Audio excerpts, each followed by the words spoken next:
സഞ്ചരിക്കുന്ന ബാറോ.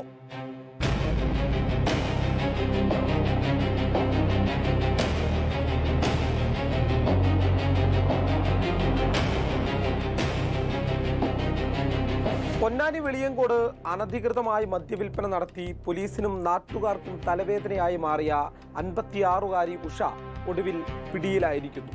ദിവസങ്ങളോളമുള്ള നിരീക്ഷണത്തിലൊടുവിലാണ് ഉഷയെ പോലീസ് സംഘം പിടികൂടിയത്.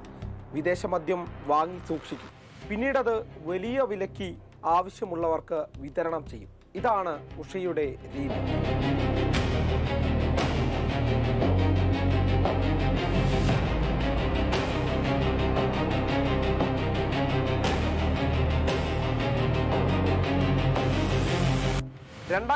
ൽ സമാന കേസിൽ ഉഷ എക്സൈസിന്റെ പിടിയിലാകുന്നുണ്ട്. എന്നിട്ടും പഠിച്ചില്ല. മദ്യവിൽപ്പന തുടർന്നുകൊണ്ടേയിരുന്നു. പലതവണ ഉഷയെ തേടി പോലീസ് സംഘം വീട്ടിലേക്ക് എത്തുന്നുണ്ട്. പക്ഷേ പോലീസ് എത്തുന്ന വിവരം നേരത്തെ അറിഞ്ഞുകൊണ്ട് ഉഷ മദ്യക്കുപ്പികളെല്ലാം മറ്റൊരിടത്തേക്ക് മാറ്റും. എന്നാൽ ഇത്തവണ ദിവസങ്ങളോളം പോലീസ് സംഘം ഉഷയെ നിരീക്ഷിച്ചു.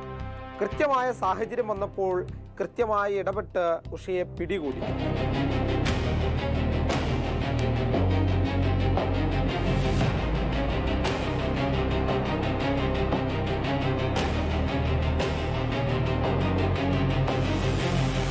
വർഷങ്ങൾക്ക് മുമ്പ് പണം പലിശയ്ക്ക് നൽകി പണം സമ്പാദിക്കുന്നതായിരുന്നു ഉഷയുടെ രീതി. പിന്നീടത് മദ്യവിൽപ്പനയിലേക്ക് മാറി.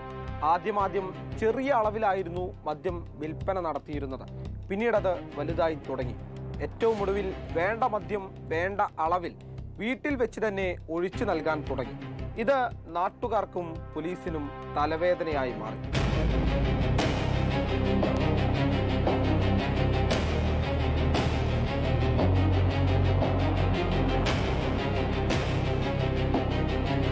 വീട്ടിൽ വെച്ച് ആവശ്യക്കാർക്ക് മദ്യമൊഴിച്ചു നൽകുന്നത് പതിവായതോടെ നാട്ടുകാരുടെ പരാതിയും വർദ്ധിച്ചു.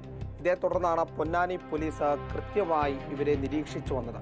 തക്കം കിട്ടിയപ്പോൾ കൃത്യമായി 5 ലിറ്റർ വിദേശ മദ്യവുമായി ഉഷയെ പിടികൂടും. അവർ അറസ്റ്റിലാകുന്നു. വീഡിയോ ജേർണലിസ്റ്റ് ഷഫീഖ് ഉർലായിക്കൊപ്പം വി സോണൽ കൃഷ്ണ, റിപ്പോർട്ടർ, തിരൂർ.